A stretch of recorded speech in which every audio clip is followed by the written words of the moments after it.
Hey guys, welcome back to my channel Maa Beti kitchen start. तो guys, बहुत दिनों से आप सभी लोग रिक्वेस्ट कर रहे हैं कि कोई बढ़िया सी चॉकलेट केक की या फिर केक की रेसिपी डाली जाए। तो मैंने सोचा क्यों ना आप सबके साथ एक बहुत ही बढ़िया चॉकलेट केक की रेसिपी जो है शेयर की जाए। तो देखिए कितना प्यारा स्पंज बना है। इस तरीके का स्पंज आप भी घर पर बना सकते हो और मैंने बहुत ही सिंपल तरीके से डेकोरेट किया है। कोई भी ऐसी चीज़ें नहीं यूज़ की हैं जो आपके पास नहीं हो। और सबसे ख़ास बात, 3 से 4 चीज़ों से हमारे जो ये केक है वो बन जाएगा। बेसिकली 4 चीज़ों से बनने वाला ये केक है। और इस तरीके का जो केक होता है ना गाइज़, वो हर कोई बना सकता है। इस वजह से मैंने ये केक शेयर किया है। तो देखिए आप कितना बढ़िया इसका स्पंज बना है। इसका स्पंज बहुत टेस्टी और बहुत ही बढ़िया बना था। तो चलिए शुरू करते हैं रेसिपी को बनाना। तो यहाँ पर देखिए एक इस तरीके का गोल्ड कटोरा ले लें, आप मोल्ड ले लें, जो भी आपके पास हो। और अगर ये भी नहीं है तो आप डायरेक्ट कुकर में तेल लगा लें इस तरीके से।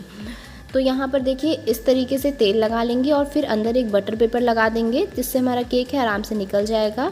अगर बटर पेपर नहीं है तो क्या कर सकते हैं, नॉर्मल प्लेन जो कागज़ होता है, अखबार वाला जो कागज़ होता है, वो भी यूज़ कर सकते हैं। अब देखिए यहाँ पर हमने सनफिस्ट का बाउंस बिस्किट लिया है। ये 10 रुपये का एक पैक है और सिर्फ 3 पैक का हमने इस्तेमाल किया है पूरे केक को बनाने के लिए। ये बिस्किट जो है सस्ता पड़ता है। दूसरी बात, ये सब जगह अवेलेबल होता है। मैंने सोचा था आज हैप्पी हैप्पी बिस्किट से बनाऊंगी, बट रीज़न ये है कि हमारे यहाँ हैप्पी हैप्पी बिस्किट जल्दी मिल नहीं पाता है, तो इसलिए मैंने सनफिस्ट बाउंस बिस्किट यूज़ किया है। यहाँ पर आप कोई भी चॉकलेट बिस्किट इस्तेमाल कर सकते हैं। आप ओरियो यूज़ कर सकते हैं, आप बर्बन यूज़ कर सकते हैं, आप बाउंस यूज़ कर सकते हैं, आप हैप्पी हैप्पी यूज़ कर सकते हैं। सारे जो बिस्किट है उसका जो मतलब एक तरह से कहें सारी एक ही मटेरियल से बनती हैं, बस उनके एसेंस और फ्लेवर में फ़र्क होता है। तो आप कोई भी बिस्किट इस्तेमाल कर सकते हैं। क्रीम चाहें तो निकाल सकते हैं, चाहें तो लगा रहने दे सकते हैं। देखिए अगर आप क्रीम लगा रहने देंगे तो होगा क्या कि आपको एक्स्ट्रा अगर अलग से शुगर डालने की ज़रूरत नहीं पड़ेगी। आपका केक जो है वो फीका नहीं बनने वाला है। और अगर आप क्रीम निकाल लेते हैं तो आप 1 चम्मच इसमें पिसी हुई चीनी ऐड कर दीजिएगा, क्योंकि क्रीम थोड़ी मीठा कर देती है और इसमें फ़ैट भी होता है। तो केक क्या होता है, बहुत ही अच्छा और सॉफ्ट बनता है। देखिए इस तरीके से हम बिस्किट को डाल देंगे। बहुत बारी जब आप बिस्किट का केक बनाते हैं तो आपने मुझसे शिकायत की है कि जो है केक जो है बिखरा बिखरा बनता है, बहुत ज़्यादा दाने निकलते हैं। तो आज मैं आप सबको एक बहुत ख़ास टिप्स दूंगी, शायद आपको किसी ने नहीं बताई होगी। मैंने भी उसे एक्सपीरियंस से ही सीखा है, इस वजह से मैं ये आपको बता रही हूँ कि क्यों आपका केक बिखरा बिखरा बनता है, क्यों वो अच्छा नहीं बन पाता है। और जब आप उसे निकालते हैं वो टूट जाता है, आप उसके पार्ट्स जो है वो कट नहीं कर पाते हैं। वो सारे रीज़न्स आज मैं बताने वाली हूँ। देखिए बहुत ही अच्छी तरीके से हमने इसे छान लिया है। बहुत अच्छे से आप इसे छान लें तो केक जो है क्या होता है ना, बहुत बढ़िया दानेदार बनता है। अब इस तरीके से हमने इसमें दूध मिला दिया है। धीरे धीरे करके दूध मिलाएं, कभी भी एक बार भी दूध नहीं मिलाएं।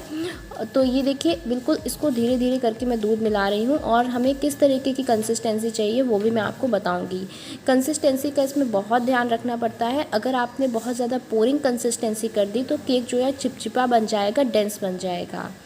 हमें ऐसा नहीं करना है। देखिए इस तरीके की बिल्कुल थिक कंसिस्टेंसी मैंने रखी हुई है अभी। तो इसी कंसिस्टेंसी में हम डाल देंगे इनो। तो यहाँ पर एक जो पैकेट आता है वो मैंने इनो का इस्तेमाल किया है। ये लेमन फ्लेवर का इनो होता है, बट डोंट वरी, इससे लेमन का जो है फ्लेवर नहीं आने वाला है। थोड़ा सा इसमें दूध डाल दिया है। अब इसे हम अच्छे से मिक्स करेंगे। बहुत बारी जब हम इनो को मिक्स करते हैं तो ये होता है कि बहुत हल्के हाथ से करें ताकि इसके अंदर जो एयर है वो बनी रहे। ये सब क्या है, एक तरह से मैं कहूँगी मिथ है, ऐसा कुछ नहीं है। अगर आपने इसमें बेकिंग सोडा या बेकिंग पाउडर डाला हुआ है तो कितना भी मिक्स कर ले वो कहीं जाने नहीं वाला है। इसी तरीके से अगर आपने इनो डाला हुआ है तो कितना भी मिक्स कर ले वो जाने नहीं वाला है। इसीलिए आप इसे प्रॉपरली मिक्स करें, अच्छे से मिक्स कर लें। देखिए मैंने बहुत अच्छे से मिक्स किया है, ऐसा नहीं है कि हल्के हाथ से किया हो। तो इससे क्या होता है ना, कई बार आप जो सोचते हैं ना कि लेमन का फ्लेवर आ गया, इनो का हल्की सी गंध आ गई है, वो सब भी नहीं आएगा। आप प्रॉपरली अच्छे से मिक्स कर लेंगे ना, तो ऐसा नहीं है कि एक जगह पे कहीं पे खा रहे हैं तो लग रहा है कि यार इनो का फ्लेवर है, एक जगह पे सही लग रहा है। आप प्रॉपरली मिक्स कर लेंगे तो केक बिखरा नहीं बनेगा और बहुत ही अच्छे से तैयार होगा। अब यहाँ पर हमने एक जो है कुकर लिया है और इसके अंदर एक कटोरी रखी हुई थी और इस तरीके से हमने ये एक मोल्ड रख दिया है। तो यहाँ पर मैं डायरेक्ट कुकर को गर्म नहीं किया है, ऐसे ही रखा है, क्योंकि मेरा जो मोल्ड है वो बहुत टच होता है। ध्यान रखिएगा जो ढक्कन है उसकी सीटी नहीं लगानी है और ना ही उसकी रबड़ लगानी है। बस ऐसे ही इसे कवर करके धीमी आंच पे इसे 30 से 35 मिनट के लिए हमें पकाना होगा। तो ये देखिए हमारा जो केक है वो मैं आपको दिखाती हूँ, बहुत ही अच्छे से पक चुका है। ये देखिए कितना खूबसूरती से ये पक कर के बिल्कुल ऊपर तक आ चुका है। देखिए इस तरीके से ये जो बना हुआ केक है ना, ये दिख रहा है कि हाँ सदा हुआ केक है, नहीं तो वो बिखरा बिखरा सा जो केक होता है वो अलग भी पता चलता है, वो बीच में क्या होता है, बीच डेंस सा हो जाता है। तो यहाँ पर देखिए हमने चॉकलेट ली है, तो कोई भी चॉकलेट आप इस्तेमाल कर सकते हैं। डेयरी मिल्क का 1-2 पैक यूज़ कर सकते हैं, या फिर नॉर्मल जो भी घर में आपके पास चॉकलेट हो आप यूज़ कर सकते हैं।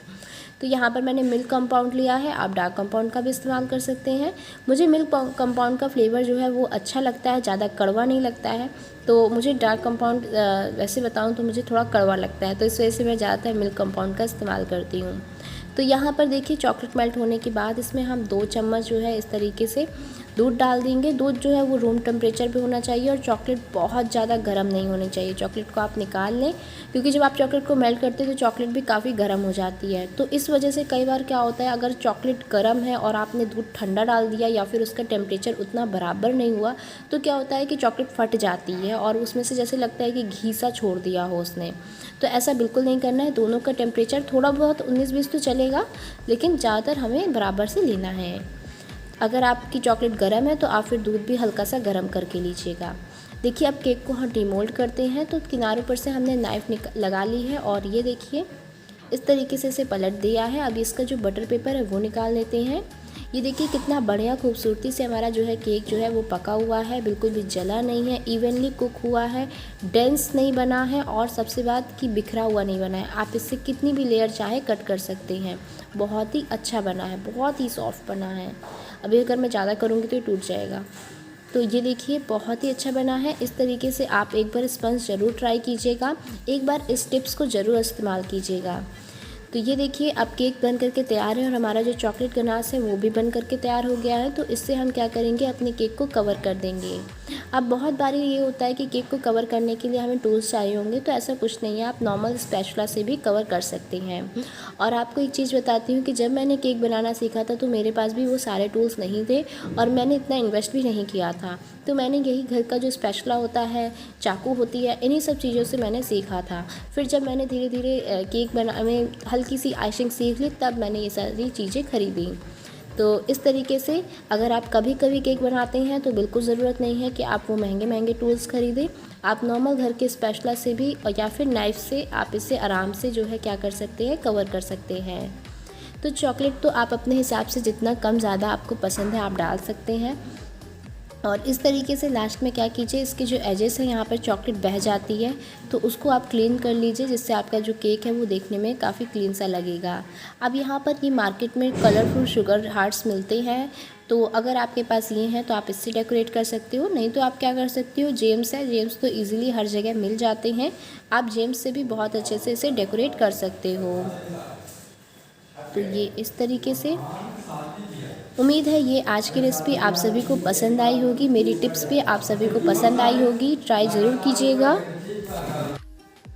तो फाइनली हमारा जो चॉकलेट केक है वो बन करके तैयार हो गया है। अब मैं आपको इसे कट करके दिखाती हूँ, क्योंकि सबसे ज़रूरी होता है हर केक का स्पंज। अगर स्पंज बना है तो केक खाने में टेस्टी ही लगता है, चाहे वो आप सूखा ब्रेड ही क्यों ना खाएं।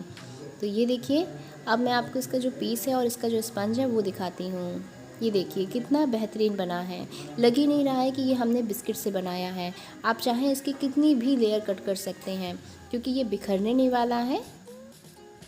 तो मिलते हैं नई रेसिपीज़ के साथ।